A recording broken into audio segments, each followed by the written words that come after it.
ভারতের দুই পাশে দুটো দেশ আছে, একটা দেশ হলো বাংলাদেশ আর একটা হলো পাকিস্তান, মানে ভিকারিস্তান বলা যায়, অসুবিধা নেই। একটা হলো ভিকারিস্তান আর একটা হলো বাংলাদেশ ভাই, পরিষ্কার কথা। আর এই বাংলাদেশ এখন বর্তমানে ভারতকে ভিকারিস্তান আর চায়নাকে সাথে নিয়ে ধমকি দিচ্ছে যে ভারতকে দখল করে নেব। এই বাংলাদেশ, যেই বাংলাদেশ নাকি ঠিকঠাক খেতে পায় না, ভারতের ওপর সম্পূর্ণ নির্ভরশীল, বাংলাদেশ ভারতের ওপর সম্পূর্ণ নির্ভরশীল, কিন্তু সেই বাংলাদেশের ডায়লগ বন্ধ হবে না।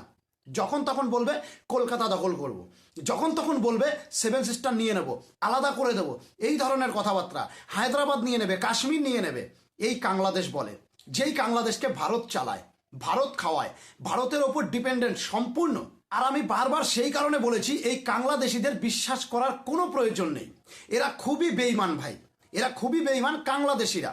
তো সেই কারণে ভাই বাংলাদেশের কোনো প্লেয়ার ভারতবর্ষের কোনো আইপিএল টিমে খেলতে পারবে না, এটা তো ক্লিয়ার সাফ। কিন্তু আমাদের শাহরুখ খান বাবু মানবে না। আমাদের শাহরুখ খান বাবুর কথা হলো আমি বাংলাদেশি প্লেয়ারদের নেব, কেননা বাংলাদেশিরা আমার ভাই, ভিকারিস্তানে আমার ভাই থাকে, আমি ভিকারিস্তানের লোক ছিলাম, এখন ভারতে এসেছি, কিন্তু বাংলাদেশিরা আর ভিকারিস্তানিরা আমার ভাই। পাকিস্তান মানে ভিকারিস্তান, ভালোভাবেই বুঝতে পারছো। এটা হলো শাহরুখ খানের কথা।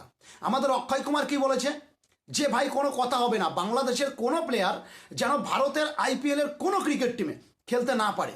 অক্ষয় কুমার দুর্দান্ত কথা বলেছে ভাই। সব সময় অক্ষয় কুমার সবার আগে কথা বলে, সবার আগে সাহায্যের হাত বাড়িয়ে দেয়, ভারতবর্ষের প্রত্যেকটা অসহায় মানুষের পাশে দাঁড়ায় অক্ষয় কুমার। তো অবশ্যই থ্যাংক ইউ, অসংখ্য ধন্যবাদ অক্ষয় কুমারকে।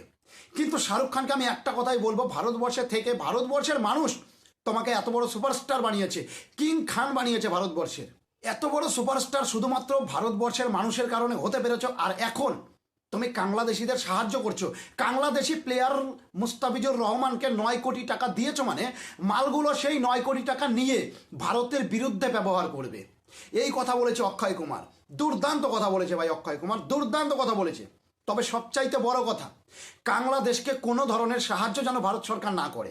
আমাদের ভারতবর্ষের প্রত্যেকটা এরিয়া বন্ধ করতে হবে, প্রত্যেকটা এরিয়া, বিশেষ করে পশ্চিমবাংলার গেদে বর্ডার বন্ধ করতে হবে ভাই, বেনাফুল পেট্রোপোল বন্ধ করে দিতে হবে ডাইরেক্ট। সাধারণ মানুষ সেখানে গিয়ে ভিড় করতে হবে, যাতে একটা ট্রাক একটা ট্রেন বাংলাদেশে পৌঁছতে না পারে। পুরো বাংলাদেশকে লক মেরে দিতে হবে, সিল মেরে দিতে হবে। পরিষ্কার কথা, বাংলাদেশ সম্পূর্ণ আলাদা থাকবে ভারতবর্ষের থেকে, বাংলাদেশের সঙ্গে কোনো ধরনের সম্পর্ক রাখার কোনো প্রয়োজন নেই। বাংলাদেশ বাংলাদেশ, ক্লিয়ার কথা, সাফ কথা একদম।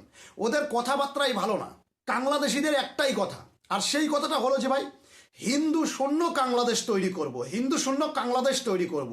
তাহলে বোঝো তাদের মেন্টালিটি কোন জায়গায়, মনুষ্যত্ব কোন জায়গায়, তারা কোন ধরনের মানুষ, এই সব জিনিসগুলোকে আমাদের বুঝতে হবে।